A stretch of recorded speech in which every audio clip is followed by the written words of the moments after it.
that she was the bitch of the Kingdom Hall, not that, but she was aloof.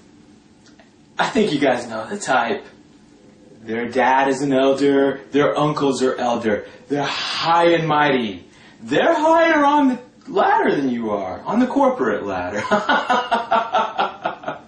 On the totem pole. And I've had lots of tangos with people at the halls over the years, but I never had altercations with her. But I don't like her. I don't like her because she's one of those type of Jehovah's Witness that just turns my stomach. She has the self-righteous, smug, I live a holy life, and this is my beautiful family, and we have a house, and we're sitting in the front row of the Kingdom Hall, and the glory and the power and everything. So it's just a real turn-off to me. But the feeling was mutual. She didn't like me. And she never did anything to me, but it's like in that movie Hoffa where Jack Nicholson says, you can do all kinds of shit, but if you slice someone, that motherfucker will hate you until his dying day. And I guess it's true.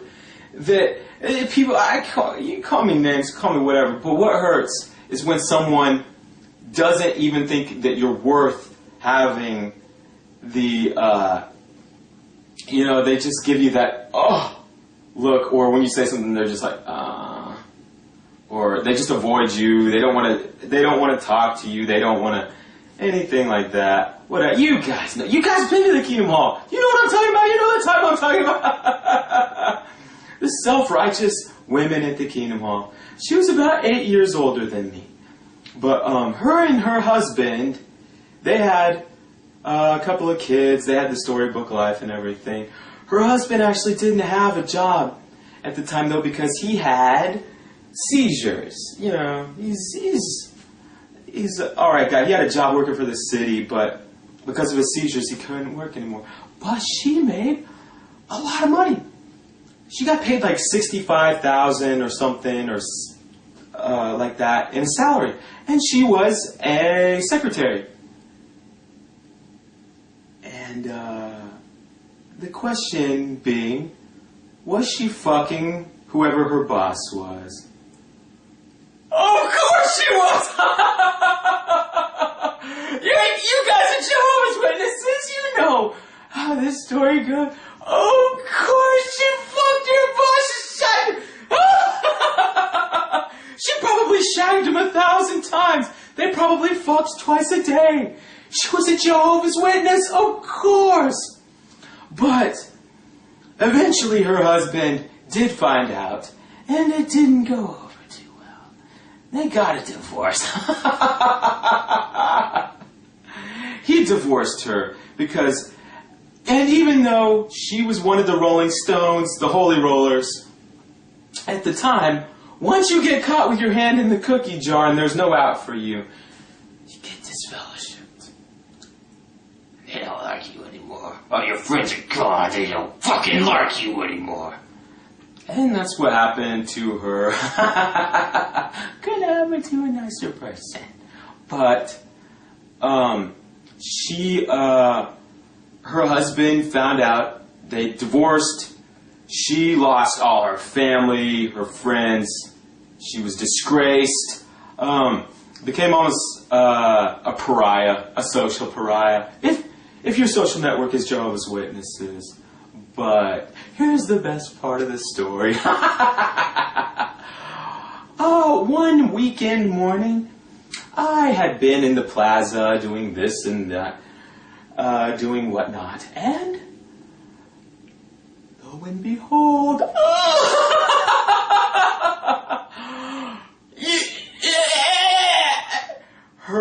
this woman who was so snotty and snobby to me all those years, her car comes pulling up. I see, if she gets out, it's her, okay, get this, her and her new, not even her boss that she was shagging, it's her new lover.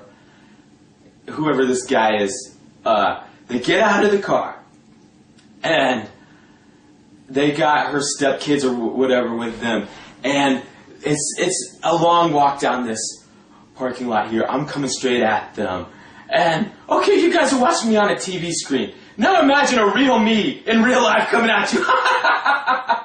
But you know how it is when someone's disfellowship.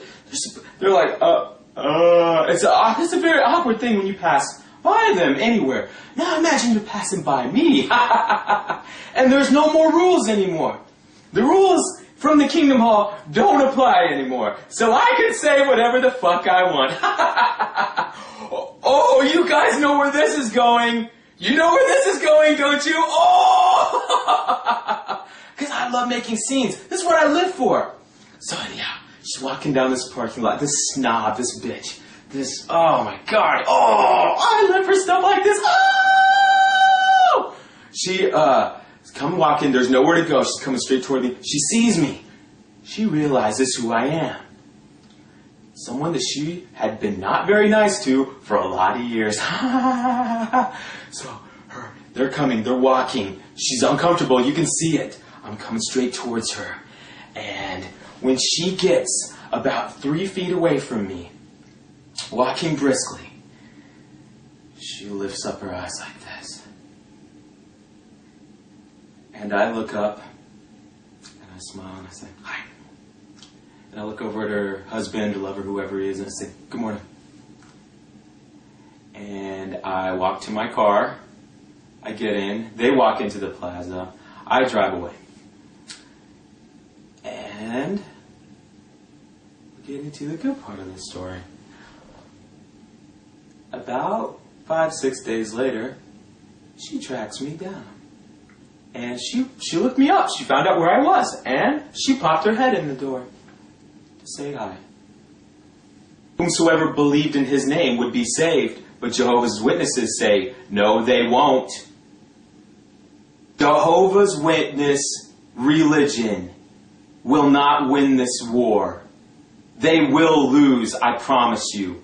The Jehovah's Witness experiment on the face of this earth has failed. If everyone on earth has to die, except for a tiny, tiny fraction of people who can create the illusion of being righteous in a little kingdom hall, who have jerry-rigged the system in some way to make it appear like they have not committed the same offenses that disfellowship people have. If that tiny, microscopic fraction of people on the earth are the only ones that are good enough to live, then Jehovah's Witness religion has failed. It's over. I took someone that Jehovah discarded and said was worthless and dead to him, and I salvaged that person. I saved them. And all I had to do was look them in the eye for half a second and smile at them. And there are signs, and then before you know where you are, you're saying goodbye. One day soon I'm gonna tell the moon about the crying